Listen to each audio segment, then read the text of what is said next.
pagar, te lo pagan, o te lo llevas para la jubilación. Claro, esto tiene un serio problema ya de derechos fundamentales.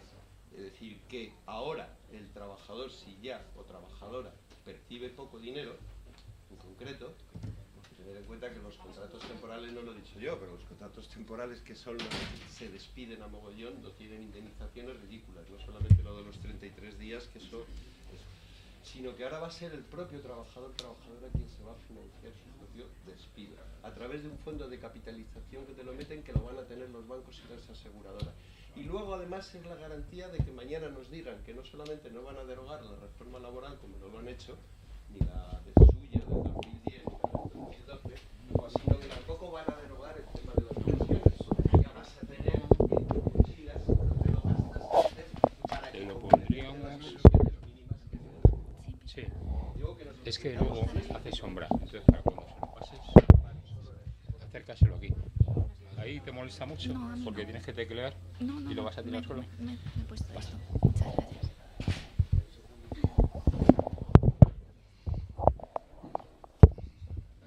Bueno, vamos a empezar porque son las 11 menos 10 y queremos también que haya un poco de tiempo para preguntas, debate y tal.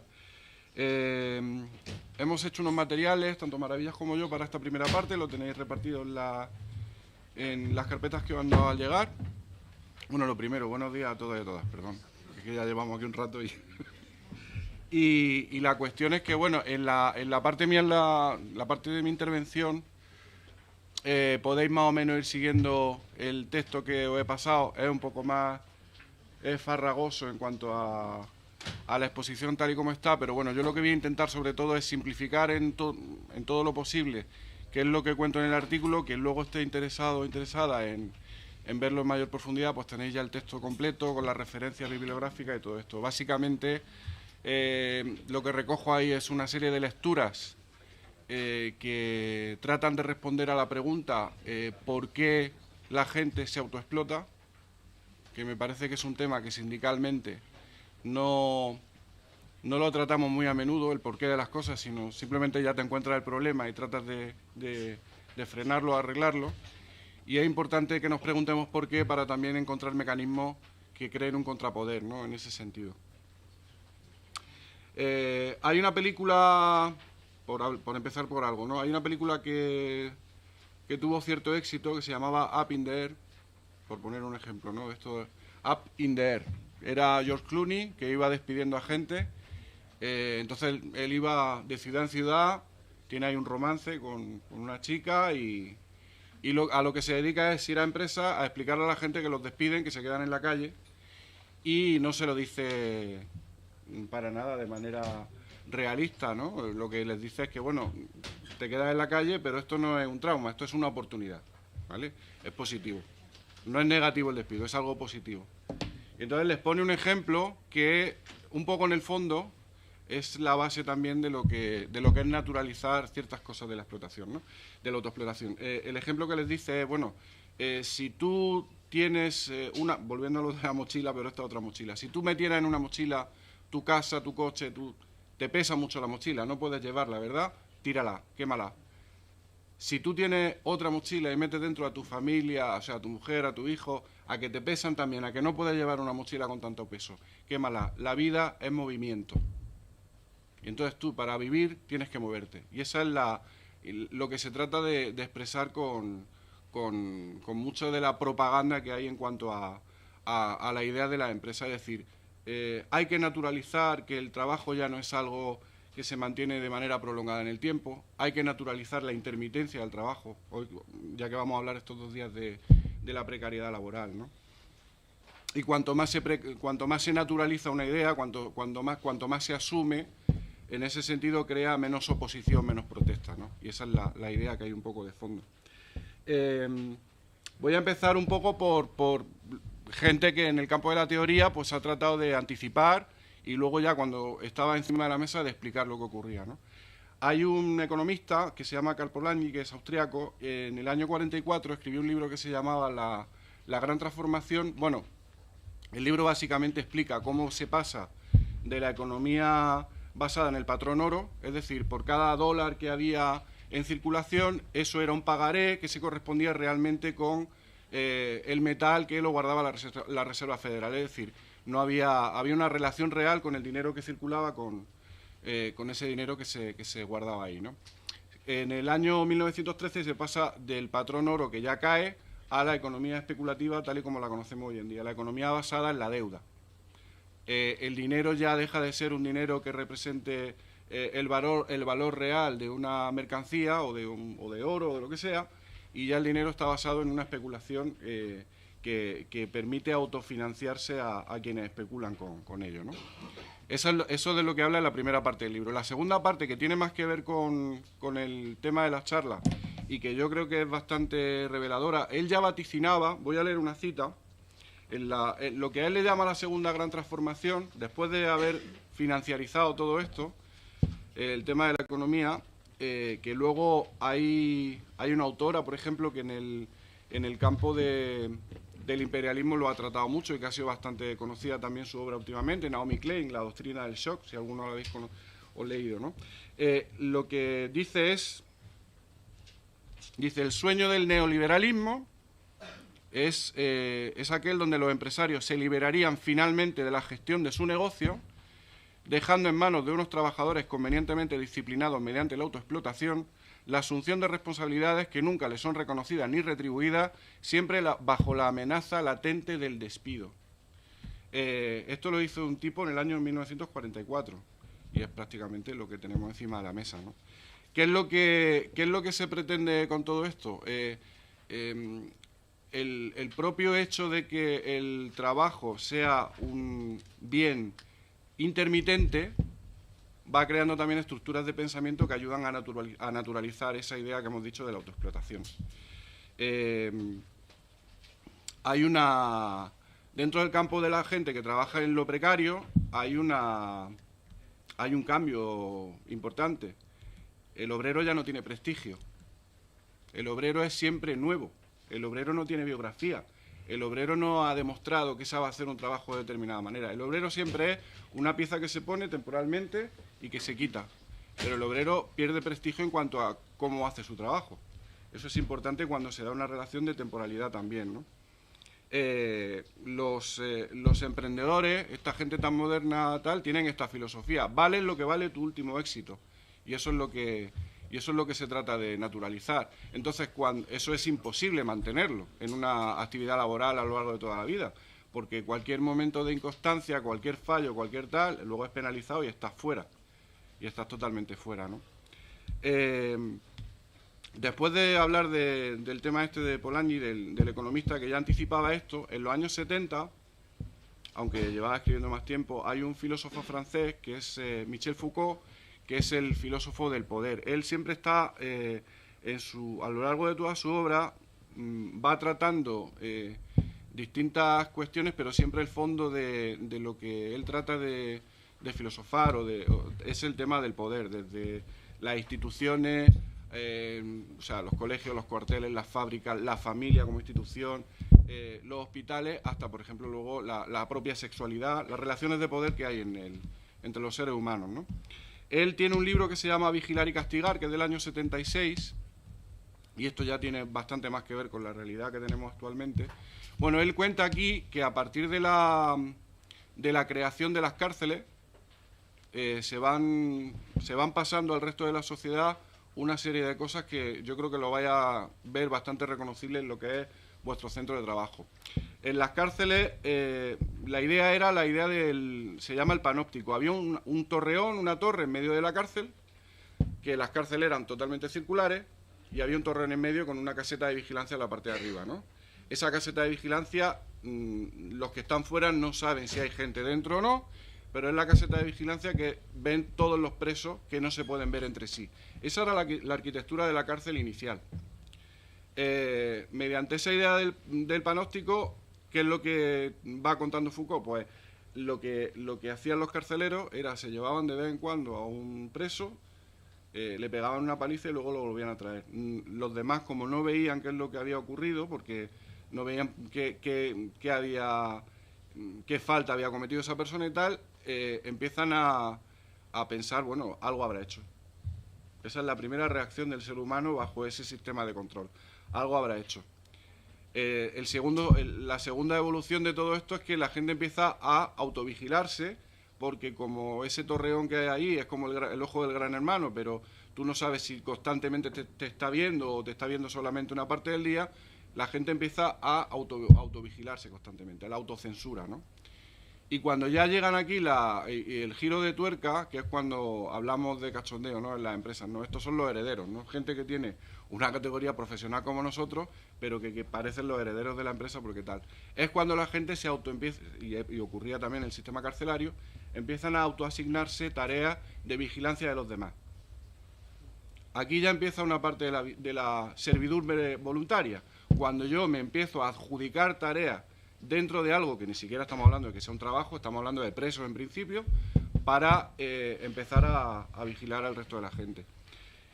Foucault, que esto es un libro muy largo, lo de Vigilar y Castigar, te lo va explicando cómo va sucediendo lo mismo en distintos estamentos y también en distintas arquitecturas de la sociedad. Te explica cómo evoluciona el sistema del panóptico, del ojo que todo lo ve, pero nadie sabe si está siendo visto, que provoca que la gente se autocensure, se autovigile, etcétera, etcétera. Te lo demuestra en el tema del ejército, claramente, porque es un sistema, o sea, una organización basada en la disciplina. En los hospitales, y es muy interesante, si me interesa el tema de la vigilancia en los hospitales es bastante potente, como lo cuenta, sobre todo el tratamiento de las personas con enfermedades psiquiátricas y tal.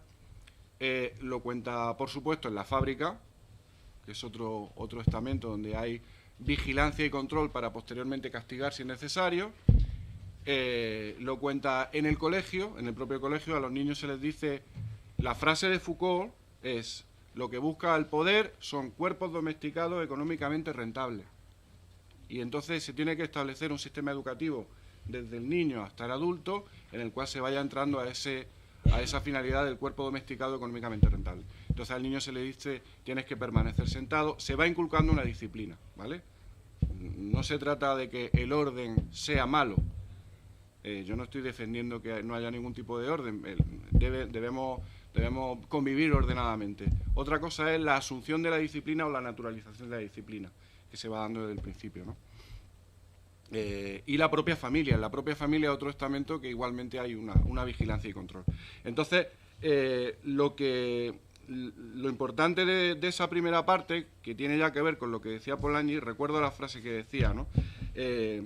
Empresarios que se liberen finalmente de la gestión de su negocio, dejando en manos de unos trabajadores convenientemente disciplinados mediante la autoexplotación, la asunción de responsabilidades que nunca les son reconocidas ni retribuidas. Bueno, pues esto es lo que enlaza a Foucault con Polanyi.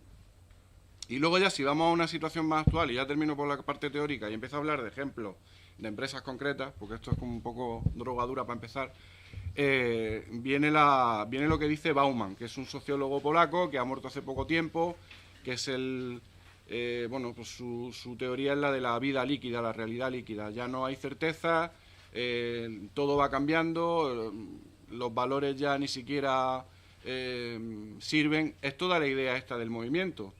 Mete a tu familia en una mochila, quémala y muévete, porque la vida es movimiento, ¿no? No asumas que tienes que estar parado. Tú lo que tienes que hacer es adaptarte a cualquier cosa que te digan. O las frases estas que están vacías de contenido, sal de tu zona de confort, ¿no? Incluso si analizáis muchas de las publicidades de todo este tipo de publicaciones, cogen frases de Ho Chi Minh o del Che Guevara o de... Es decir, luego dentro de todo ese campo de la propaganda también se quieren adueñar de todo el espacio de la rebeldía. El otro día comentábamos que había un anuncio de cerveza que dice, súmate a la resistencia. ¿Qué coño tiene que ver sumarse a la resistencia con comprar Estrella de Galicia, que creo que era? Es decir, se trata todo el tiempo de intentar vender esa imagen también, ¿para qué? Para ocupar también el espacio contestatario, ¿no? Entonces, bueno, lo que dice Bauman, en Vigilancia Líquida dice, actualmente las empresas que él denomina de la economía de la experiencia, dice, deben y quieren prohibir, y de hecho prohíben la planificación a largo plazo y la acumulación de méritos. Eso es lo que comentaba antes del tema del El obrero ya no tiene prestigio, el obrero es siempre nuevo. Tú puedes tener 20 años de vida laboral, pero eres el nuevo que acaba de llegar, ¿no? Repito, dice, las empresas de la economía de la experiencia deben y quieren prohibir, y de hecho prohíben, la planificación a largo plazo y la acumulación de méritos. Esta situación mantiene a los empleados en un movimiento continuo y ocupados en una febril e interminable búsqueda sin fin de la evidencia de que siguen estando dentro. Y luego dice, a cada asalto el más divertido y el más eficiente se gana una renovación del contrato, aunque sin garantía, ni tampoco una mayor probabilidad de salir ileso del siguiente asalto. Aquí entra, dentro de los empleos que son más precarios, aquí entra en juego una cosa que a mí me parece bastante interesante. Da la sensación, y creo que todos y todas, por vuestra experiencia sindical, podéis verlo, da la sensación de que en muchas ocasiones se valora más por parte de las empresas a la hora de renovar a la gente que tiene estos contratos temporales, más que hacer el trabajo correctamente o hacerlo bien, el asumir la disciplina que impone la empresa.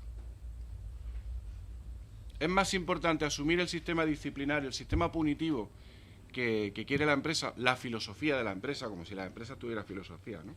La filosofía de la empresa es más importante asumirla que hacer el trabajo correctamente.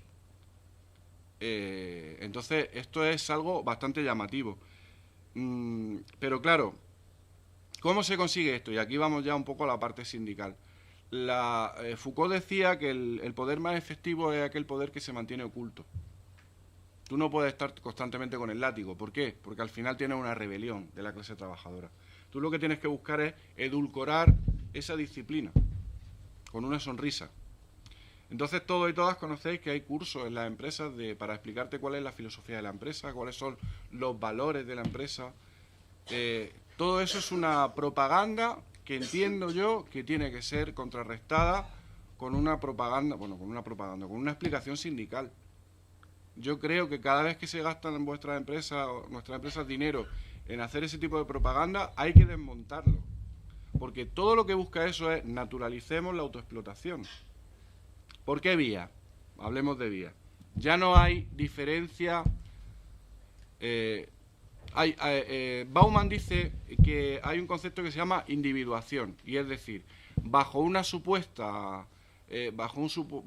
conquista de mayor autonomía personal, al final lo que creo es mayor dependencia. Pongo un ejemplo. Esto es un teléfono móvil. Si a mí me dicen que qué pienso de este instrumento tecnológico, pues digo, sí, voy por el parque, me acuerdo de mi madre y puedo llamarla en el instante. Cuando antes no podía hacerlo, tenía que ir a una cabina telefónica o a mi casa al teléfono, puedo llamarla en el instante y compartir con ella ese momento. Parece que es una conquista de mayor autonomía el teléfono móvil, ¿no? En principio. Sin embargo, es una oficina portátil que va conmigo. Tengo aquí correos electrónicos que me llegan constantemente, me pueden llamar por teléfono. O sea, estoy totalmente ligado a ese teléfono móvil. Ese es un ejemplo. Entonces, ¿qué es lo que ocurre? La diferencia entre el tiempo personal y el tiempo de trabajo cada vez se va diluyendo más. O dicho de otra manera, el tiempo de trabajo se va metiendo en nuestra vida personal porque estamos conectados constantemente. Pero estamos conectados constantemente, no ya digo como ciudadanos, sino como lo que somos en realidad, que somos consumidores. El Estado no nos entiende como ciudadanos de pleno derecho, como soberanos. El Estado nos entiende como consumidores. Ha cambiado mucho. Nada. Me he perdido. Perdonadme. Bueno, en cualquier caso, sí, el tema de una de las características de la nueva fórmula de explotación laboral es recurrir a eso, a que estés constantemente conectado, a que el tiempo se diluya uno y otro. ¿Qué ocurre? Se está también intentando decir, bueno, oye, no hay trabajo para todo el mundo. Hay que tener jornadas parciales, no hay otra. Ah, pero con el mismo salario de las jornadas completas. No, porque tienen que ser jornadas parciales. Luego es mentira, no son jornadas parciales. Son jornadas parciales presenciales en el centro de trabajo más el que te llevas aquí. ¿Por qué? Porque es la idea que se está intentando naturalizar. Tú formas parte de la empresa, tú formas parte del proyecto. Esto tiene que salir para adelante. Yo no te vigilo. Lo único que tú tienes que sacar adelante es el curro que tengas que sacar, el que te toque. Y entonces será más, será menos, lo acabarás en la oficina o lo acabarás en tu casa. Pero yo lo único que te voy a es pedir que tú me rindas cuentas cada cierto tiempo. Porque tú eres autónomo, tú tienes libertad, ¿no? Y esa es la idea que se trata de naturalizar, ¿no? Por tanto, como hemos dicho antes, como cuenta más que cumplas con el sistema punitivo que te impone la empresa, con que asumas sus valores, como cuenta más eso, que hagas bien tu trabajo, la precariedad en sí misma es un sistema de castigo. Y la no renovación de un contrato a un trabajador o una trabajadora supone un castigo, aunque legalmente luego puedan hacerlo de 20.000 maneras, ¿no? Ese castigo que recibe la gente va facilitando toda esta naturalización de lo que hablamos de la autoexplotación, ¿vale? De que yo me autovigile como el preso y de que yo me autocensure y de que yo no me rebele y de que yo no me organice, ¿no? Por eso tenemos también un poco el panorama que tenemos. No sé qué hora es. Y cuarto, vale. Si no, sería imposible entender determinadas cosas que se ponen ya en la oferta de trabajo y que se dan como normales, ¿no? Porque no es que esto sea nuevo, esto lleva ya tiempo funcionando, ¿no? Se busca gente con alta tolerancia a la frustración. Se buscan personas que tengan, o sea, que puedan soportar el estrés, que trabajen bien bajo estrés. O sea, ya no hablemos aquí de que el trabajo, de que el trabajo tenga que ser saludable y de tal, no. Tú ya eres el tema. ¿Cómo consigo como empresario, otra característica de la nueva fórmula de explotación laboral, cómo consigo como empresario hacer todo esto? Es decir, que ya el negocio me lo lleve otro y que tal, ¿no? Que el negocio ya me lo lleva. Yo ya es que ni soy el gerente de mi negocio. Ya me lo lleva la gente a la que yo le pago, ellos se creen que son los herederos del tema y van llevando el negocio, ¿no?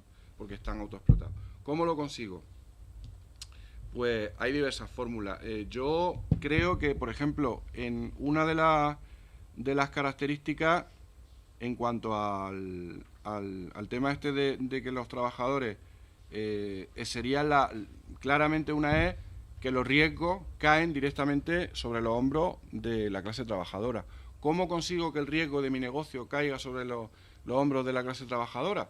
Pues uno de las características, o sea, uno de los ejemplos más claros sería el de los falsos autónomos, ¿no? Esos falsos autónomos. Tú le das a una persona una bicicleta y le dices, eres un emprendedor. Eres un autónomo, que tú te coges tu bicicleta y vas a hacer reparto a domicilio y tal, y eres un emprendedor. Luego, dentro de eso, sí lleva una aplicación que ponen en su propio teléfono móvil, los riders, que tiene un GPS en el cual se les localiza constantemente dónde están, ¿no? Me parece que ya es pasarse un poquito. O, por ejemplo, si hablamos de otro ejemplo de vigilancia y control, que es bastante llamativo, los trabajadores y las trabajadoras de Amazon trabajan con una pulsera que también tiene un GPS, y cuando llevas más de X tiempo parado en un lugar del almacén, te pita porque estás parado, ¿no? Y porque eres sospechoso. Hay una presunción de que te estás escaqueando, ¿no? O en el telemarketing hay otra figura que es el force, y es que tú estás teniendo una llamada telefónica, por lo que sea esa llamada se alarga y en segunda línea te está llamando alguien diciendo cuelga al cliente, quítatelo en medio. Y hay un sistema constante de control. Hay una empresa en Valladolid que es Conecta, que se inventaron otra figura, fijaros si tiene que ver con la cárcel, se inventaron otra figura que era el vigilante de fila. Entonces imaginar una oficina de un call center grandísima, y entonces en cada fila había una persona que estaba nombrada por la empresa, misma categoría profesional, no cobraban ningún plus, ¿vale? Aquí se trata de que la gente lo asumía y decía, oye, mira, soy un poco más que el de al lado, y yo soy el que vigila la fila. Y si hay alguien que está hablando o tal, ¿qué es lo que hago? Pues le llamo la atención o le digo a la empresa lo que sea. Y realmente luego al final, la experiencia de lo real que hay, porque por encima de las leyes y por encima de todo esto somos personas y tenemos nuestras pasiones, buenas y malas, lo que había era ajustes de cuentas personales constantemente, ¿no? Entonces eso es bueno para el desarrollo correcto de la actividad productiva, o es bueno para aquietar una rebelión mediante un sistema en lo que tenéis que asumir es, oye, lo primero es que asumáis el sistema punitivo que yo tengo aquí, que es el de la vigilancia y el control, y te puedo despedir y te quedas sin empleo, ¿no? Bueno, pues esos son algunos ejemplos.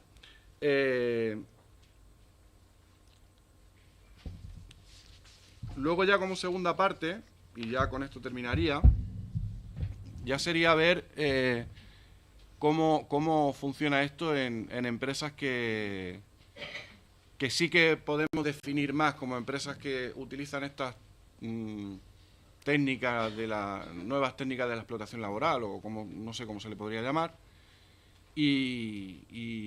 o nuevos sistemas, ¿no? Dentro de tal.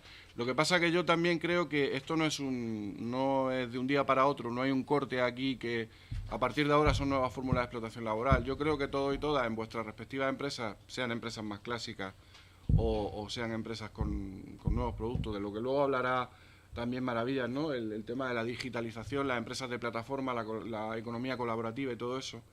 Yo creo que sean del tipo que sean, esto es poroso, y en todas las empresas ya se van metiendo pues toda la parte esta de o técnica de vigilancia y control o edulcoración de la disciplina mediante comida de tarro para uno u otro, ¿no? O el látigo o la zanahoria, dicho de manera más sencilla, ¿no? Por ejemplo, en el caso de Uber o Cabify hay un problema de base. Yo he tenido contacto con ellos. Recuerdo que el primer contacto que tengo con un trabajador de Cabify es, viene un trabajador a Alenza, al sindicato aquí en Madrid, venía acompañado por su pareja, y estaba el hombre fatal, ¿no? Y bueno, había tenido un accidente con el coche, de esto hace tiempo, han cambiado un poco las condiciones laborales, pero tampoco es que hayan mejorado. Había tenido un accidente con el coche, le habían dado un golpe por detrás, y tenía el típico, bueno, que habría encontrado algún problema similar. En la mutua le dicen que se tiene que poner a trabajar ya. Le están dando una medicación muy fuerte y él, por una parte, tiene el problema de, oye, mira, como mi convenio no... Vamos, me pagan el mínimo, en accidente de trabajo, aunque no lo creáis, el mínimo no es el 100% en accidente de trabajo, es el 75%. ¿Pero el 75% de qué? Del salario base que le pagan a un trabajador de estos, ¿no? Luego me enseñó su aplicación del teléfono, porque trabajan con el teléfono, ¿no? Y en la aplicación pues me enseñó que cualquier día de la semana trabaja un mínimo de 8 horas, ¿vale? Y trabajaba una semana 6 días y otra semana 7. Yo veía que él descansaba un día cada 15. Y las jornadas eran de 60 horas semanales. Bueno, entonces que no es que se sentara un rato y tal. Tenía tenía el problema le daban mareo y tenía que darse de alta. Eso era una situación real. Y luego aparte tenía que asumir parte del coste de la reparación, porque luego tampoco se le cubría entero y tal. Luego se acercó gente de Uber al sindicato ya un poco más organizada, tuvimos una reunión con ellos y pudimos ver un poco más parte de su realidad.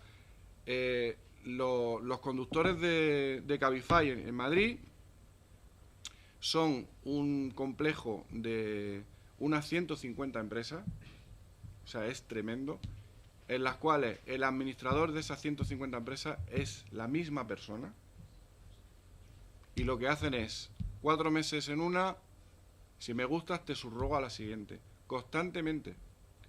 ¿Qué relación tienen con las empresas o con los departamentos de recursos humanos? Que también luego son las mismas personas, porque todo esto es ficticio. ¿Qué relación tienen? Hay un grupo de WhatsApp, punto. ¿Cómo se entera la gente de lo que ocurre? Si alguna persona hace una pregunta en ese grupo de WhatsApp que sea un poco incómoda, o que sea reivindicativa, o que sea simplemente, oye, ¿cuándo me toca librar ya? Que es que Juanito fue eliminado del grupo. Eso es lo que ven los trabajadores. Entonces, como sistema punitivo es bastante espectacular, ¿no? Porque tú, fíjate que es fácil, fuera, ¿no? ¿Por qué sucede esto? Es que una cosa es la persona que se beneficia económicamente de este sistema, tiene sus intereses personales, pero luego para que eso funcione hay mucha gente en medio que está contribuyendo a que esta barbaridad esté funcionando. Bauman lo llama adiaforización. Es el sistema por el cual, si tú separas cada vez más o los procesos productivos o la toma de decisiones, tú puedes introducir que se hagan cosas totalmente inmorales y que cada uno piense, no, yo no hago nada, yo hago mi parte de esta inmoralidad. Él pone el ejemplo del Tercer Reich. Él dice, había un sistema administrativo tremendo que al final llegaba el momento en el que mataban a los judíos, pero en medio había uno que le tomaba las medidas del pie, otro que le tomaba los datos, otro que tal, había otro que controlaba los trenes que se tal, otro que manejaba el tren, había un sistema completo hacia el final. Nadie se sentía un asesino en ese sistema. Pero claro, si tú lo separas, esa diaforización es así. En muchas de las empresas precarias, muchas veces, y esto es una broma que se hace, ¿no? Joder, hay más jefes que indios. Porque lo interesante en ese sentido es establecer un sistema jerárquico muy largo, para que cada uno crea que solamente tiene una parcela muy pequeña de decisión en lo que va sucediendo. Y bueno, no es tan terrible, nada, no es tan terrible todo lo que está sucediendo, ¿no? Luego hay otra figura que parece interesante también para analizar cuáles son las nuevas fórmulas de explotación laboral. Incluso hay funcionarios que están ya metidos en esto, que es el tema de los coworking. Lo explico. Bueno, los coworking sabéis los que son. Tú te alquilas una mesa en un sitio y ya tienes un lugar de trabajo. Tú ya no trabajas dentro de la empresa, ya estás fuera. Y tú te pagas tu mesa, ¿vale? En Madrid me parece que el precio pues será 180, no sé, algo así. 180 o 100 euros. Más que eso. Bueno, vale. Pues los coworking baratos, que yo sepa, vale eso y luego es más caro. Lo que pasa es que, claro, desde nuestro punto de vista, con personas asalariadas, pues parece incluso que es como un lujo. Para nada, ¿eh? Para nada. Es gente que ha asumido que tiene que estar así, o gente que no le queda otra y tiene que, porque para no trabajar en casa y volverse loco, porque es que no tienen un espacio de trabajo, tienen que meterse en alguna parte, ¿no? Las bibliotecas públicas de Madrid están llenas de gente que trabaja bajo ese sistema. Entonces, claro, si no tienes sitio en la biblioteca ya te tienes que buscar otro, ¿no? O sea, que no es voluntario, o no es voluntario tanto en la medida en la que se pretende, ¿no? Que no es un tema de lujo que tenemos allí un futbolín y un sofá y estamos súper contentos, ¿no? Es la externalización ya física de esos trabajadores. Ya no te digo el rider, que no te reconozco, que eres un falso autónomo y que, bueno, hablaremos también de lo que ha sucedido en los tribunales y tal, ¿no? No ya esa figura, es la figura del que ya sacó fuera. Y hay personas de la administración que están empezando a funcionar bajo esta fórmula, ¿no? Si entendemos que eso fuera un trabajo de calidad. Otra cosa que se ha intentado también vender es que construyamos nuestra identidad a partir del empleo, ¿vale? Que construyamos nuestra identidad a partir del empleo. En cierto modo, como lo único que tenemos, o sea, la palabra proletario, de alguna manera, ahora comienza como a tener otra vez sentido si la analizamos etimológicamente. No es que lo haya dejado de tener, pero sonaba como antigua, ¿no? El proletario. Sonaba mejor o utilizábamos más la clase trabajadora. Proletario era aquel que en Grecia solamente tenía su prole. No tenía nada más que su prole. No podía participar de la vida pública y solo tenía a la prole a la que había que alimentar. Entonces solo tengo mi fuerza de trabajo. Y yo vendo mi fuerza de trabajo a cambio de alimentos para poder alimentar a mi prole. Ese es el sentido etimológico de proletario. Hoy en día es bastante parecido el tema. Yo soy el vendedor de mi producto. ¿Cuál es mi producto? Yo. Y tengo que estar constantemente en las redes para vender mi producto que soy yo. Esa es un poco la filosofía de la vida Instagram. Entonces yo lo que tengo que hacer es crearme esa coraza narcisista en la cual yo elijo los mejores momentos de mí y voy proyectando esa idea. Tanto es así que al final yo me creo al personaje. Al final yo me creo al personaje que estoy proyectando hacia afuera. Y todos tenemos esa pequeña parcela en Internet en la cual estamos como alimentando la mejor versión de nosotros, que esto lo dicen mucho los coach y tal, ¿no? Tienes que conseguir la mejor versión de ti mismo. Hay ahora una serie que han sacado en Netflix, que he visto un par de capítulos, tiene buena pinta, ¿no? De un tío que paga un dinero y le dan una medicación y se convierte en la mejor versión de sí mismo. Pero la cosa se tuerce. Está bien. Así que os la recomiendo. No sé cómo se llama, os la recomiendo. Entonces, se impone también otra idea, que yo le llamo la felicidad como una camisa de fuerza. El mejor precario de todos es el precario feliz. Tú tienes que ser un precario feliz. Si eres una persona que piensa, pensar es de pobre. Pensar es de pobre. Entonces, si eres una persona que piensa, todos estos libros, todos estos coaches dicen, aléjate de las personas tóxicas, pero no en el sentido de, como hablamos, la persona tóxica, aquella que te transmite toda su negatividad. No. Aléjate de las personas que están siempre buscando problemas y que lo que no buscan es saltar, y que lo que no buscan es moverse, y que lo que buscan es quedarse con tal, ¿no? Entonces, si estás en el trabajo y no estás feliz, contento y sin poner nada en duda y sin asumir la filosofía de la empresa, no eres el precario adecuado. El precario adecuado es el precario feliz, ¿vale? Luego también, siguiendo, pego otro salto, porque ya estoy terminando, ya he dado algunas pinceladas. Es bastante interesante también cómo cambian modelos productivos en sí mismos cuando cambian este tema de la economía digital, la digitalización, ¿no? La mayoría de las empresas de las que estamos hablando son empresas que se basan en plataformas digitales.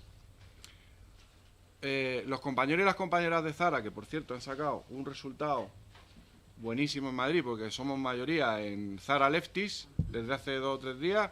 O sea, los trabajadores y las trabajadoras de Zara están con CGT a muerte, ahora. Pero muy buen resultado, de verdad. Aquí ha ocurrido... Básicamente el gran problema laboral que tienen es el siguiente. Lo que era una tienda de ropa se ha convertido en un centro logístico. Entonces yo ahora... la mayoría de las ventas que tienen es clientes que por internet, siempre es algo de manera digital, que luego los clientes por internet eligen las prendas que quieren, se las mandan a la tienda y van allí, se las prueban y si no les gustan, se devuelven. Todo esto cuesta mucho dinero. Todo esto contamina muchísimo, porque estamos constantemente porque lo normal es eso. Tú llegas allí, te pruebas la camisa, le quitas el cartón, no sé qué, no sé cuánta, no me gusta. Y luego tienes detrás a una persona de Zara que lo que va es recogiendo la mierda que tú dejas y luego la arman otra vez y la devuelven. Y es combustible para un lado, combustible para otro. Ayer hablaba con Nino, ¿no? Que desde el momento de la fabricación de la prenda ya se sabe, en el momento de la fabricación de la prenda ya se sabe en qué tienda va. O sea, y hay un sistema complejísimo para conseguir en una economía global fabricar en el sitio más barato, conseguir el medio de transporte de la manera que más me conviene, etcétera, etcétera. Es decir, es una empresa global, ¿no? Entonces, ¿cuál es el mayor problema laboral que tiene? Pues que está cambiando su actividad. Ya no es una tienda de ropa con la que, mire usted, qué talla necesita, que no sé qué. No está realizando esa actividad. Tú te conviertes de repente en mozo de almacén, con procesos que están cada vez más automatizados. Ya no es necesario tu trabajo, están adelgazándose las plantillas, hay despidos, o si necesito ya temas de rentabilidad para sacarle el máximo provecho posible a la fuerza del trabajo, pues lo que ocurre en otros sitios, ¿no? Y luego, adáptate al tiempo del trabajo. No adáptate tú adáptate al tiempo de trabajo, ¿no? Porque ahora hay que recoger mercancía. Antes era el horario de apertura de las tiendas. Ahora hay que recoger la mercancía para tenerlo preparado. Eso suele ser por la noche. O sea, cambian las condiciones laborales claramente, ¿no? Y parece que la gente está viendo que tiene que reaccionar ante ese hecho. Ya no es motivo de orgullo estar en Zara. Ya no me creo la filosofía de empresa de Zara. Se ha hecho un trabajo de contrapropaganda muy bueno. Y una vez que le desmontas a la empresa el mundo de ilusión que te está presentando, tú puedes tener la rebelión. Entonces, ¿qué es lo que nos toca? Y un ejemplo simplemente de unas elecciones sindicales donde han salido bien las cosas. No es la revolución, pero bueno. ¿Qué es lo que nos toca? Desmontar esa edulcoración de la disciplina. Eso es interesante. ¿Cómo lo hacemos? Hay que pensar y hay que buscar fórmulas de ridiculizar su propaganda, ¿vale? No, yo creo que no acertamos si seguimos con determinadas costumbres de decir problema laboral en el centro de trabajo tal, muy bien, convoco concentración, nos vamos a la puerta, decimos los pareados de siempre y nos vamos. Es muy automático, no es atractivo y no es aprovechar una oportunidad. Sin embargo, si hacemos ese mismo acto aprovechando, por ejemplo, no es que hayamos tenido que hacerlo porque se solucionó, pero voy a poner un ejemplo que se me ocurre. Mi empresa sacó un código de vestimenta. Cogieron un diseño muy bonito, salía el muñequito de la chica del cuarto de baño y el muñequito del chico, el muñequito básico, ¿no? Entonces te decían cómo tenías que ir. La falda no por encima de no sé qué. Los tatuajes no se pueden ver, no sé cuántas. En cuanto que tuvieron encima de la mesa en 31 de agosto y con otro tema metido en el medio, una amenaza de convocatoria de huelga y alguna historia, pues ya sé. No pasa nada. Pero si hubiera habido que hacer algo en la calle o algo dentro, ¿cómo lo reivindica? Pues la mejor manera. Hoy vamos más con bañador, hoy venimos con las gafas de sol, hoy nos divertimos en la reivindicación. Porque si no, no hay gente que se apunte a tu historia. Si tú no desmontas lo de enfrente y no se ve que lo de enfrente es ridículo, la gente no se apunta a tu historia. Porque hay una filosofía que se está intentando meter en la cabeza a la gente para naturalizar eso. Naturaliza que te autoexplotes, que las cosas son así, que no se pueden cambiar, etcétera, etcétera, ¿no? Y... ¿qué hora es? 1:30. Y por mi parte, dejando esta última pincelada de cómo deberíamos de tener en cuenta cómo deberíamos hacer la acción sindical, ya que va a haber una ponencia más centrada al respecto, es un poco la idea que yo quería transmitir, ¿no? La autoexplotación se produce por una serie de mecanismos que dan lugar a que la gente entienda que el único sistema de supervivencia incluso es la autocensura, el no rebelarse, etcétera, etcétera, que bajo todo eso todo esto es falso realmente. Lo único que ese miedo, el miedo lo que está haciendo es mantener ese statu quo, y que en cuanto a la reivindicación sindical, dentro de la parte de la acción sindical, debería de ir encaminada a desmontar esa filosofía y esa naturalización en gran medida, y que un poco también una llamada de atención o autollamada de atención para poner la imaginación en el momento adecuado en las reivindicaciones, ¿no? Para hacer ese doble trabajo a la vez. Y ya está, ya he terminado.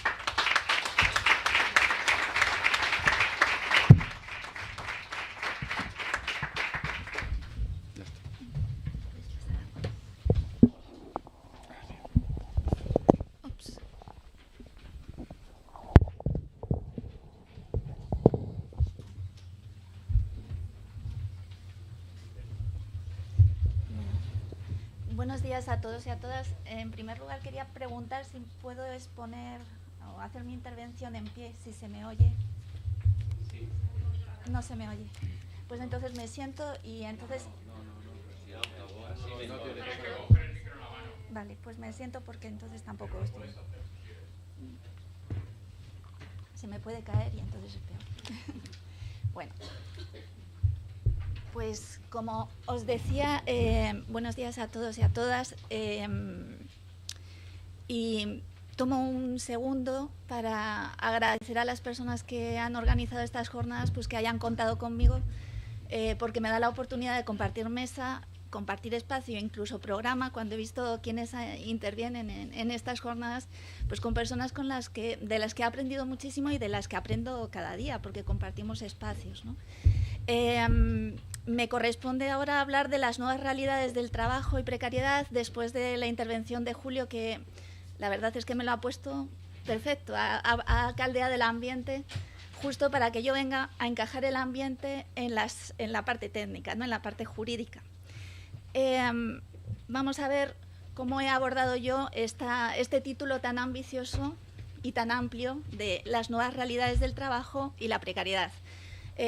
Como yo me lo he planteado, es empezando por lo general y avanzando hacia lo más concreto, ¿no? Empezando por qué es precariedad y después avanzando hacia la precariedad como un elemento transversal que nos une a los que trabajamos dentro del marco del derecho del trabajo y a las personas que se quedan en los márgenes del derecho del trabajo, y a partir de ahí centrarme en dos realidades de esa precariedad que son, por un lado, el de las nuevas tecnologías, el que se ha provocado con esta nueva revolución de las nuevas tecnologías, y por otro lado, el abuso que se está produciendo de fórmulas más tradicionales como son las cooperativas de trabajo asociado, que es otra forma de provocar la precariedad utilizando fórmulas que tienen un componente ético originario y hurtando ese componente ético originario a través de los abusos y el uso fraudulento de estas fórmulas, ¿no? Entonces, esta es la idea,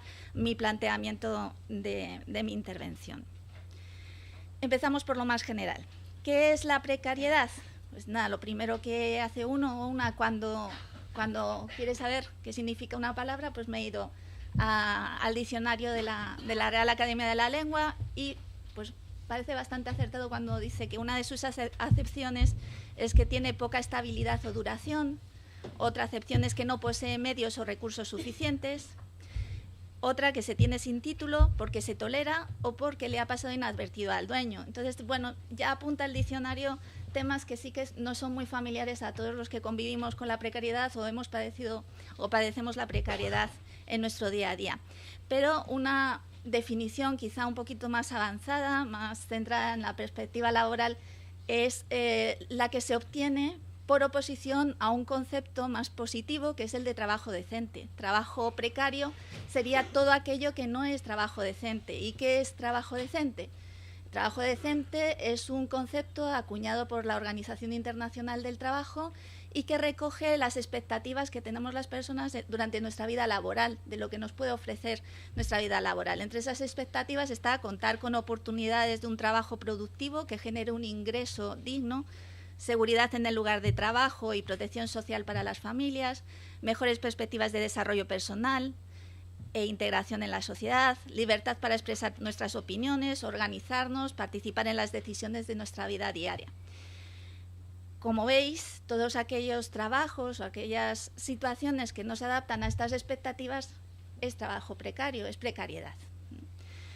En consecuencia, la precariedad se está convirtiendo en un elemento transversal, en un hilo conductor que está provocando que muchas personas queden fuera de las clases sociales tal y como tradicionalmente las hemos entendido y vayan conformando lo que Guy Standing, profesor de la Universidad de Londres, define como el precariado, que es una nueva clase social, aquí todo es nuevo viejo, porque todo ya lo hemos oído, ¿no? Y todo ya lo hemos estudiado, como ha indicado Julio antes. El precariado que tiene sus propios principios, sus propios valores y que desde una perspectiva positiva tiene un potencial transformador muy importante, ¿no? Pero, ¿de dónde viene esta precariedad? Y sigo avanzando de lo general a lo particular. Pues proviene de un proceso, ha sido gradual y ya ha salido aquí en la intervención de Desiderio y en la intervención de Julio. Es el resultado de un proceso de inoculación, poquito a poco, de ese concepto de precariedad, de esa experiencia de precariedad en nuestra sociedad. En primer lugar, se puede basar en un factor que es la progresiva mercantilización del trabajo, a través de la aplicación de las políticas neoliberales que en las últimas décadas se han traducido en la gestión que llamamos austericida de las crisis económicas, ha dado lugar a una flexibilización también progresiva, muy lenta, pero imparable de las relaciones de trabajo. El resultado de esa flexibilización es que el concepto de derecho del trabajo, que es un concepto que en su origen era un derecho de trabajo protector de la parte débil del contrato de trabajo, se ha transformado en otra cosa, un derecho del trabajo deshumanizado y que se está convirtiendo en una herramienta de gestión de recursos humanos, de un factor más de la producción. Junto a esta progresiva mercantilización del trabajo, pues se ha producido lo que entiendo yo es un proceso de desarme ideológico que se une a algo que también, pero me ha aclarado mucho la intervención de Julio, yo llamo el hurto del discurso de los derechos, esa tarea de propaganda, ¿no? De utilizar, nos roban las palabras, nos roban las expresiones. Entonces, por ejemplo, el término de economía colaborativa o de economía social es un término que tiene connotaciones positivas, pues está vinculado al valor de la solidaridad, la economía social, es que se nos olvida que viene del siglo XIX, pero ahora de pronto es nueva y está vinculada a una ética que justo se la ponen encima actividades que están dando lugar a unos niveles de precariedad brutales como Uber, como Deliveroo, todas las empresas que basan su modelo de negocio en una aplicación informática, ¿no? Entonces, ese hurto nos está conduciendo a invisibilizar esa realidad, utilizando el propio discurso de los derechos, invisibilizamos la realidad de la precariedad, confundimos, de manera que se nos escapa desde la perspectiva de las herramientas tradicionales que traemos, ¿no? Del derecho del trabajo.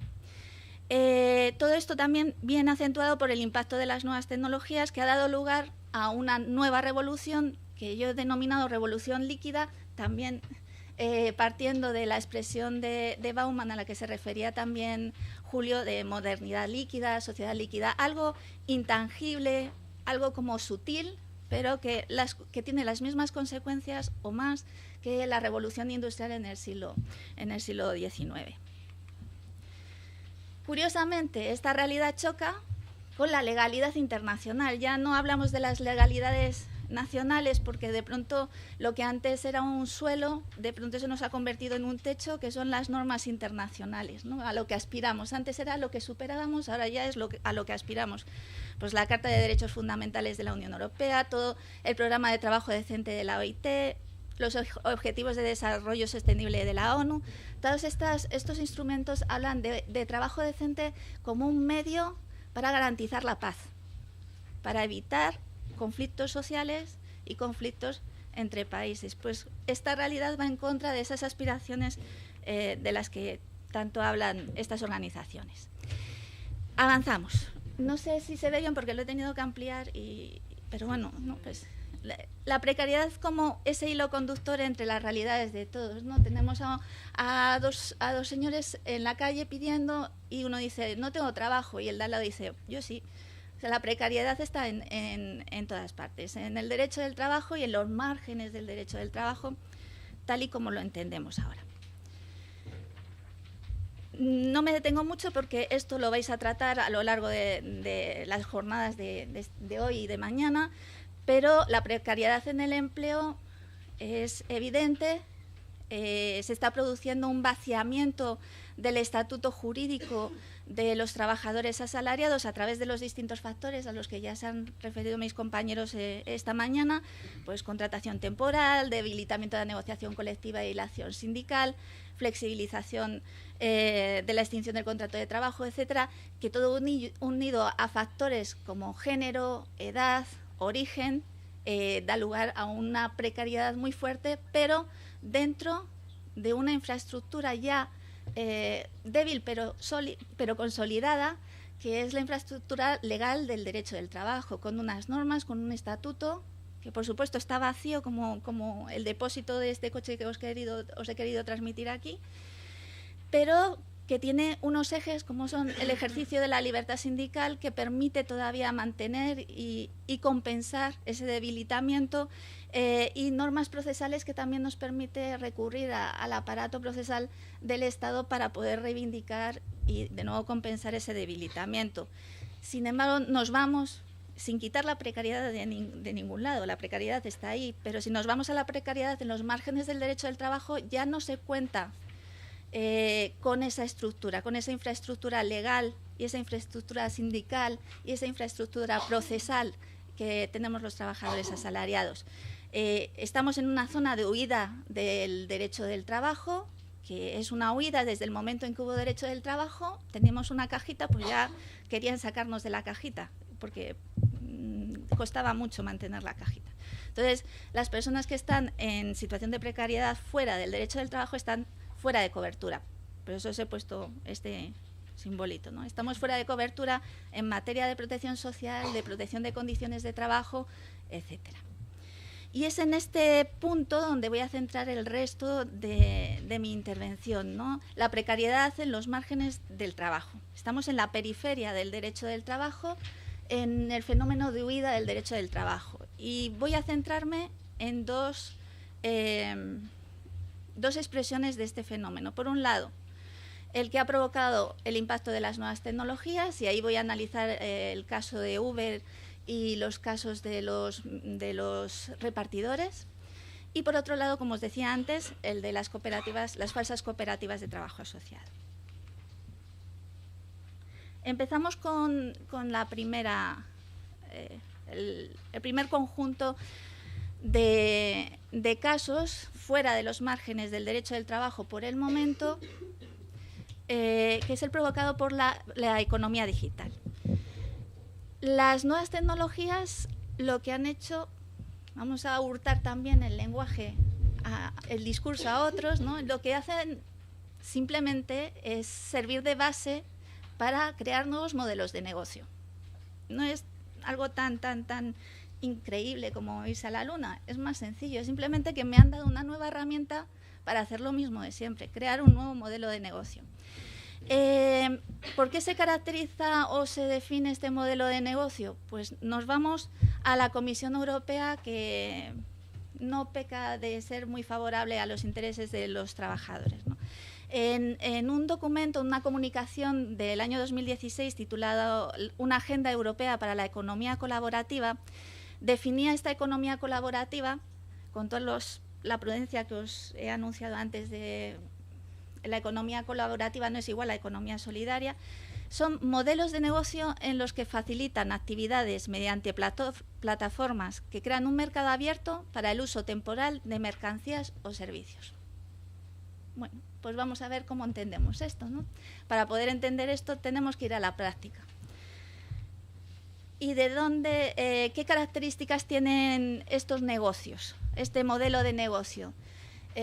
¿Por qué nos generan tantas dudas desde un punto de vista jurídico? ¿Por qué propician que las personas que trabajan en estos sectores estén fuera del derecho del trabajo?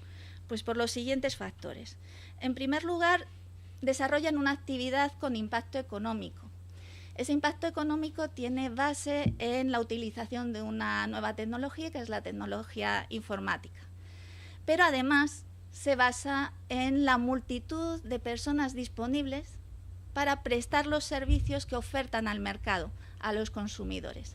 Sin esa multitud de personas dispuestas a atender esa demanda inmensa, a través de microtareas, esa aplicación informática no sería posible. Por tanto, se dan las dos circunstancias con las consecuencias económicas que estamos viendo. Además, implica a tres categorías de agentes, y aquí veis que estoy siendo como muy... ¿cómo se dice? Muy fría, ¿no? A lo mejor. Aséptica, eso es, gracias. Hablan de los prestadores de servicios. Nos corresponde después analizar si son estos prestadores trabajadores por cuenta ajena, trabajadores asalariados o trabajadores por cuenta propia. Los usuarios de los servicios, que serían los consumidores y que están provocando una forma de producir, como explicaba Julio en relación con Zara, una forma de producir a demanda, microtareas a demanda y en cualquier momento, ¿no? Por la intervención del consumidor como segundo agente. Y tercer agente, los que se autodenominan intermediarios, que también nos corresponde delimitar, decapar ese concepto para saber si son empleadores, porque a lo mejor esta denominación de intermediario significa que somos empleadores y ¿vale? Nos inventamos nuevas palabras, pero la realidad es la misma, ¿no? Entonces vemos que se trata de una relación triangular y como toda relación triangular se difuminan los conceptos, se difumina la relación y nos resulta más difícil de encajar en los conceptos tradicionales, como es el concepto de trabajador por cuenta ajena, el concepto de relación laboral. Otra característica de este fenómeno es que es un fenómeno transnacional. Al ser un fenómeno transnacional vamos a encontrar soluciones judiciales a lo largo de todo el mundo con muy distintas respuestas y que dan lugar a una respuesta no uniforme a esta realidad. Y Cuarta característica, esta realidad, este fenómeno tiene efectos en todos los ámbitos jurídicos, no es exclusivamente laboral, tiene efectos mercantiles, civiles e incluso penales, administrativos de todo tipo. Por tanto, tenemos que estar muy atentos a toda la jurisprudencia en todos los ámbitos jurídicos, porque de esa jurisprudencia se pueden extraer datos que, leídos en código laboral, nos pueden dar pistas de hacia dónde podemos avanzar para superar o para luchar contra la precariedad. En todo caso, las consecuencias de esta fórmula o de este modelo de negocio es que se produce un aumento de la competitividad de las empresas a través de la reducción de costes. Este elemento es común. Aquí, en otro negocio, en las cooperativas de trabajo asociado, es lo que hay detrás de todas estas formas nuevas, antiguas, de prestar servicios. Se produce una precariedad en el acceso a los ingresos, en los tiempos de trabajo, porque se confunde tiempo de trabajo y tiempo de descanso, en las incertidumbres en torno a qué estatuto jurídico tengo, qué soy, bueno, o a lo mejor nos lo planteamos, y por supuesto riesgos para la salud y para la vida de los trabajadores.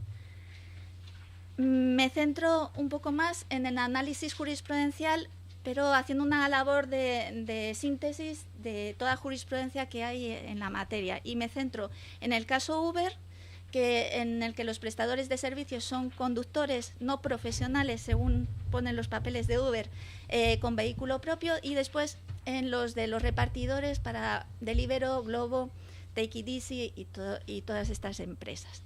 En el caso Uber encontramos pronunciamientos de nuevo en todos los países, pero quizá el primero tuvo lugar en California, y en este caso, desde una perspectiva laboral, se analizaba y se concluía que no existía relación laboral.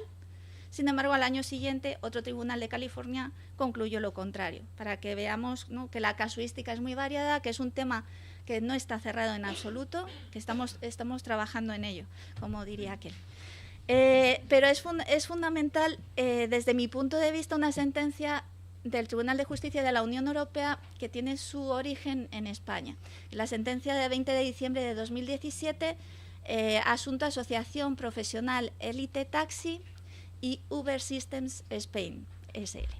El origen, fijaros, es una demanda mercantil, es una demanda por competencia desleal, a instancias de una organización profesional. Los que se sienten afectados, en este caso no son los trabajadores por cuenta ajena, sino los trabajadores autónomos que tradicionalmente han realizado este tipo de actividad. La cuestión central que se plantea, y aquí nos tenemos que despegar un poco de nuestra estructura laboral, es si estamos ante un servicio de transporte y, por tanto, sujeto a obligaciones previstas legalmente para tener licencias para desempeñar la actividad, o estamos ante un nuevo servicio de la sociedad de la información. Un servicio así, de nuevo, muy líquido, que no sabemos muy bien lo que es, pero en todo caso que no está sometido a controles de ningún tipo. Lo que nos interesa desde el punto de vista laboral es que el Tribunal de Justicia lo que hace es abordar esta situación a través de una metodología que nos resulta muy útil, y es a través del método del análisis de los indicios que concurren en el caso, que se producen en el caso. Entonces, ¿a qué conclusión llega analizando esos indicios? Pues entiende el Tribunal de Justicia que no estamos ante un servicio de la sociedad de la información, sino no estamos ante un mero intermediario, sino que estamos ante un servicio de transportes. Un servicio de transportes que es verdad que se articula a través de una plataforma, pero insiste el tribunal de que esa plataforma es un mero medio para generar un mercado y generar una atención a ese mercado. Se genera consumidores y se genera prestadores, personas que atienden esa demanda. Sin esa plataforma, sin ese servicio esencial, no habría negocio. Por tanto, es fundamental esa existencia, y eso supone que Uber, a través de esa plataforma, está ejerciendo una influencia fundamental sobre las condiciones en las que se presta el servicio. Establece el precio máximo de la carrera, recibe el precio directamente y solo después cede una parte de ese precio a cada una de las personas que han intervenido para dar ese servicio. hace una tarea de selección previa de los conductores y después, a través de encuestas de satisfacción, continúa seleccionando a esos conductores, ¿no? Bien, pues todos estos indicios, si después le damos una lectura laboral, nos conduce a entender que son indicios de laboralidad, que son trabajadores asalariados, que tienen que ser atraídos hacia el ámbito de protección también precario del derecho del trabajo. Bien, nos vamos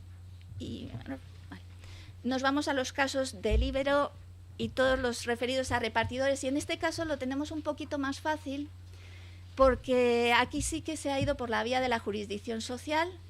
Hay muchísimas sentencias, las más recientes, y aquí estoy rodeada de abogados y abogadas. Las más recientes, hasta donde yo he visto, confluyen en el reconocimiento de relación laboral. ¿Estamos de acuerdo? Bueno. Reconocen la existencia de esa relación laboral, por tanto nos lo ponen un poquito más fácil. Ya no estamos en el ámbito mercantil, estamos en el ámbito del derecho del trabajo. Aquí ha ejercido una labor fundamental la Inspección de Trabajo. Fundamentalmente Madrid y Valencia, a través de muchos informes, muchas actas, ha reforzado esta tendencia. De nuevo, se utiliza el mismo método que en el caso de la sentencia del Tribunal de Justicia, el sistema de indicios. Entonces, los jueces, es verdad que estamos en el nivel del Tribunal Superior de Justicia de Asturias en este caso, y juzgados de lo social, tenemos que seguir avanzando, pero lo que valoran es, por ejemplo, en algunos casos, si se considera que es un síntoma de autonomía y de trabajo por cuenta propia, decidir la franja horaria en la que uno quiere trabajar, uno o una. Bueno, pues frente a esa idea de que eso es un índice de autonomía, lo que destacan esas sentencias es que, bien, el trabajador o la trabajadora elige la franja, pero es la empresa, a través de su plataforma, la que concreta el horario. Por tanto, ya tenemos un indicio de laboralidad. La empresa es la que asigna la zona de trabajo, es la que dicta instrucciones. Aquí se debate, bueno, pero es que son muy pocas instrucciones. Los tribunales dicen, bueno, son muy pocas, pero es que son las que determinan que se preste el servicio. Por tanto, me da igual que sean más o que sean menos, son determinantes para prestar el servicio.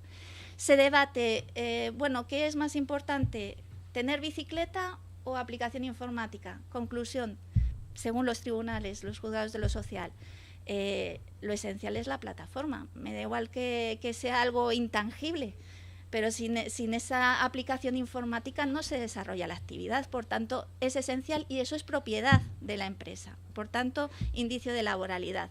Se establece el precio. Además, en este caso también se ve que la política de restaurantes adheridos la llevan las propias empresas, con lo cual más datos. El control de la actividad también se hace por parte de las empresas a través de esa plataforma. Y una cuestión muy importante es que no hay libertad para rechazar los pedidos, porque la consecuencia de rechazar es que me desconectan, que eso es un despido improcedente, como poco. Y así se suceden los indicios. Todo esto a qué nos conduce, y aquí es donde va mi parte propositiva para la reflexión y para el debate. Hay personas dentro de la doctrina laboralista que dicen, bueno, son trabajadores autónomos, como mucho trabajadores a distancia. Yo lo que planteo es, tenemos que cambiar el concepto de trabajador por cuenta ajena, o con los presupuestos que tenemos, actualizando el sistema de indicios que nos está presentando la nueva realidad, nos vale el concepto de trabajador del 1.1 del Estatuto de los Trabajadores. En mi opinión, y esta es mía personalmente, los presupuestos de laboralidad son lo suficientemente porosos y lo suficientemente flexibles como para encajar estas nuevas realidades, que son nuevas, viejas realidades.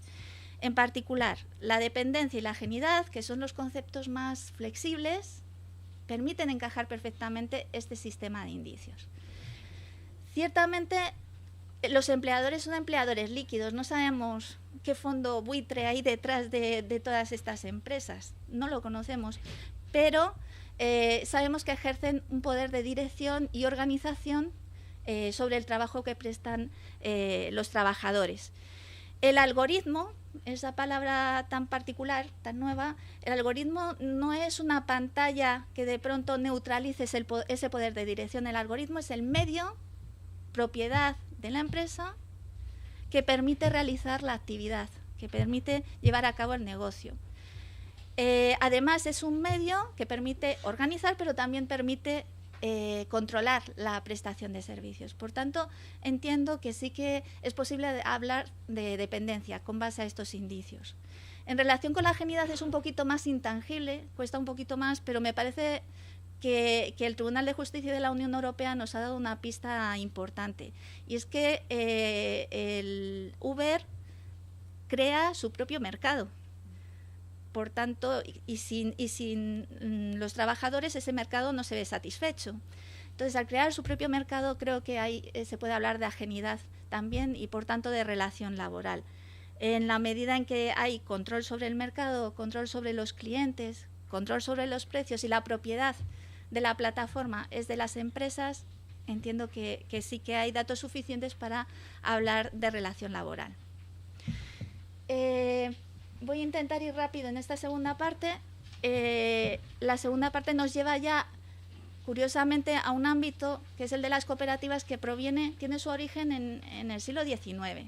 Las cooperativas tienen un recorrido muy largo y un recorrido muy interesante en cuanto a proyecto societario, proyecto de trabajo conjunto de personas para emanciparse.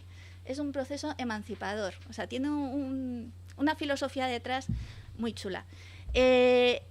Las cooperativas se definen por la Alianza Cooperativa Internacional como asociaciones autónomas de personas que se unen voluntariamente para satisfacer sus necesidades y aspiraciones en materia económica, social y cultural mediante una empresa de propiedad conjunta y gestión democrática.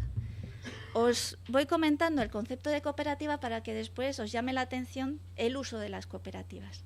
Y veáis que cómo se usan es una edulcoración o una desvirtuación absoluta del modelo del concepto de cooperativa.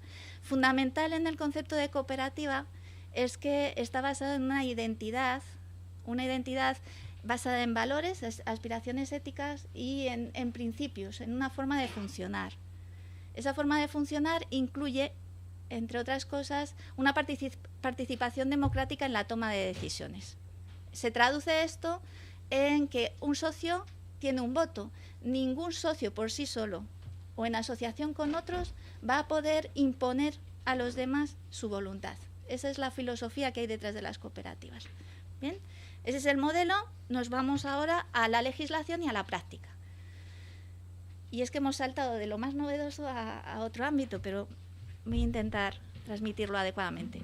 Bien, nos vamos a cómo incorpora la ley de cooperativas en España ese modelo, desde mi punto de vista tan bonito, de la Alianza Cooperativa Internacional. Y lo hace de una manera muy curiosa.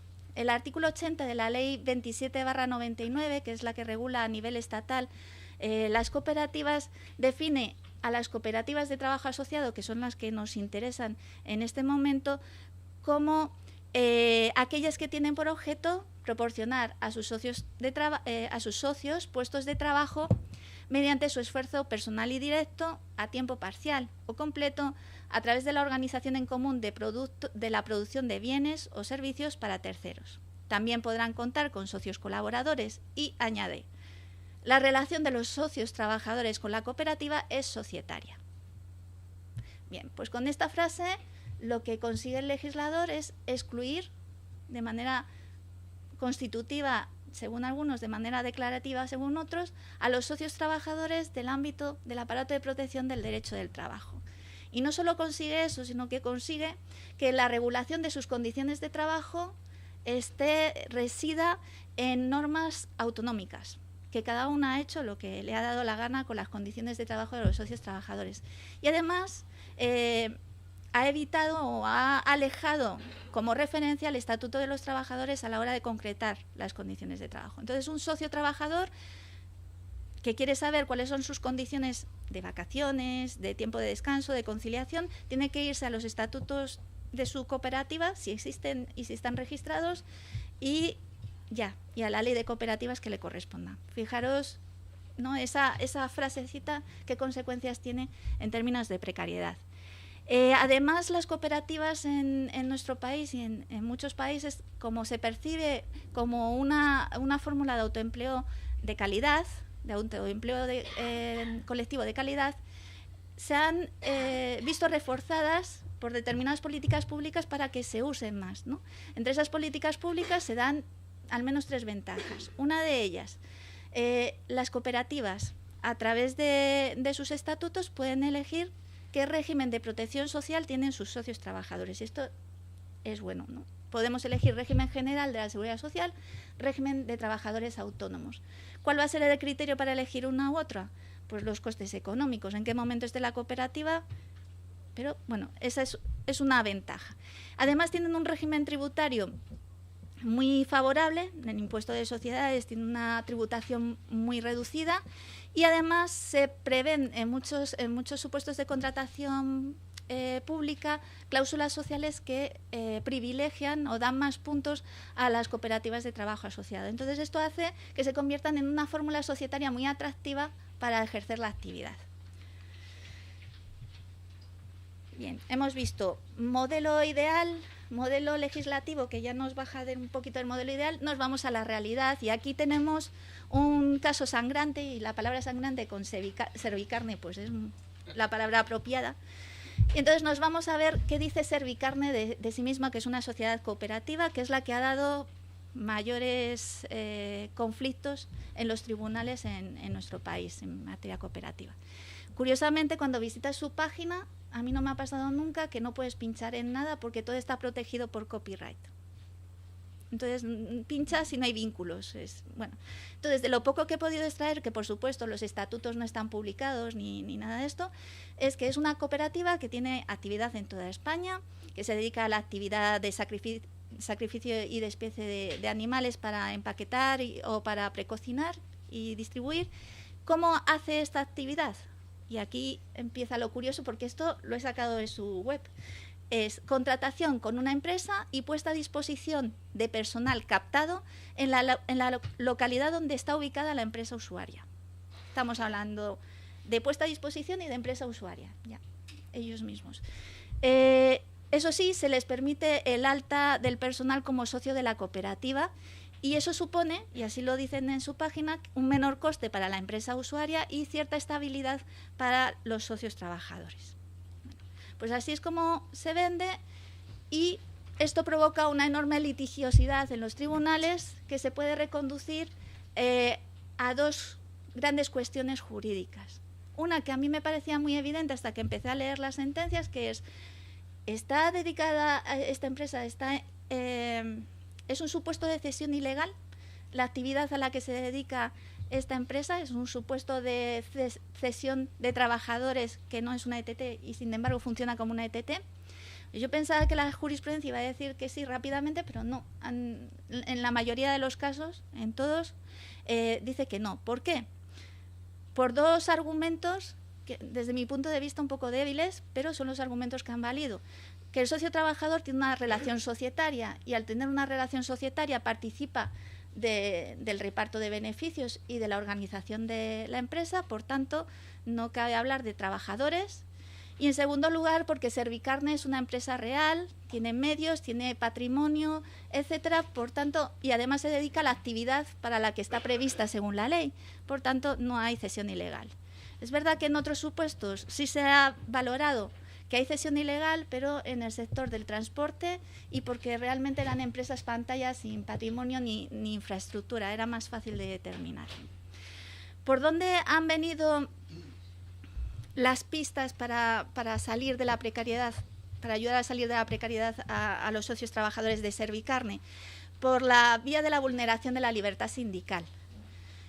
Muchos socios trabajadores de Servicarne se afiliaban y pedían a su sindicato en que interviniera en aquellos supuestos de conflicto y el sindicato intervenía. A resultas de esas intervenciones, Servicarne hacía una serie de comunicados en los que se hablaba mal del sindicato, por no decir otra cosa. llegamos a la Audiencia Nacional. La Audiencia Nacional vuelve a utilizar los argumentos que hemos visto. No estamos ante una relación de trabajo, los socios trabajadores no son titulares de libertad sindical, descartamos vulneración de la libertad sindical.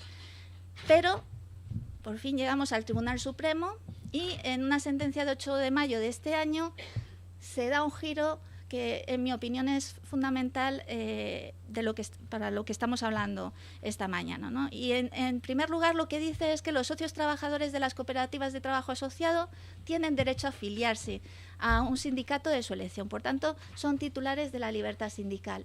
Es más, cualquier sindicato tiene derecho a ejercer su acción sindical en una sociedad cooperativa. Primer avance importante de cara a reconocer la naturaleza de esta figura del socio trabajador. Además, incluyen una serie de pautas que nos permiten elucubrar sobre una posible reforma hacia la laboralidad de los socios trabajadores. Se dice que el socio trabajador está realizando un trabajo subordinado. El socio trabajador no decide sobre su propia actividad, sino que depende de un órgano interno, que es el Consejo Rector de la cooperativa, que es el que organiza esa actividad. Por eso se entiende que hay subordinación. El Tribunal Supremo no habla de dependencia, habla de subordinación. Entiende el Tribunal Supremo que no hay conflicto de intereses, o que sí hay un conflicto de intereses que no es equivalente o que no es habitual en una relación societaria. En una relación societaria, el socio tiene el mismo interés que la sociedad en la que se integra y confluyen los intereses. En la figura del socio trabajador hay un conflicto de intereses. Y eso es más propio de la relación laboral que de la relación societaria. Por tanto, lo que dice el Supremo es, tenemos una figura de naturaleza mixta, en la que por un lado hay una relación societaria, pero por otro lado hay condiciones laborales. Condiciones que tienen que ser reguladas por otros instrumentos distintos a los societarios. A partir de aquí concluye que efectivamente se ha producido la vulneración de la libertad sindical en el contexto del que partimos y que se ha producido un desprestigio muy intenso por parte de Servicarne hacia CNT, que era el sindicato que demandaba. Todo esto nos lleva, esta parte voy muy rápido y voy a conclusiones para dejar unos minutos para el debate, que es más interesante, ¿no? Todo esto nos lleva a que es importante considerar la reformulación del concepto de trabajador, la actualización de los indicios de laboralidad como una vía de salida de la precariedad o de avance hacia una menor precariedad. Como esto está en las transparencias que tenéis todos y todas, voy a conclusiones, ¿de acuerdo? Y si hay alguna duda me la preguntáis. Conclusiones comunes a todos estos aspectos que he intentado transmitiros. En primer lugar, estar dentro del ámbito de protección del derecho del trabajo no es un seguro contra la precariedad, pero estar fuera es un billete directo a la precariedad. Bien. Estamos ante modelos de negocio que son iguales. Da igual de dónde vengan, la tecnología que se utilice, están basados en los costes laborales, en la reducción de los costes laborales. Y ahí es donde va mi parte propositiva. Entiendo que es necesario actualizar el sistema de indicios que configura el concepto de trabajador para permitir que se active la visa atractiva de estos trabajadores hacia el ámbito del derecho del trabajo, ¿no? Ese sería un primer paso, que tiene que ser simultáneo del siguiente, que es rellenar el depósito que veíamos vacío del derecho del trabajo, de manera que sea un derecho decente, un trabajo decente en los términos que hemos visto al principio respecto a la OIT. Y con esto, pues nada, muchísimas gracias por escucharme y nada.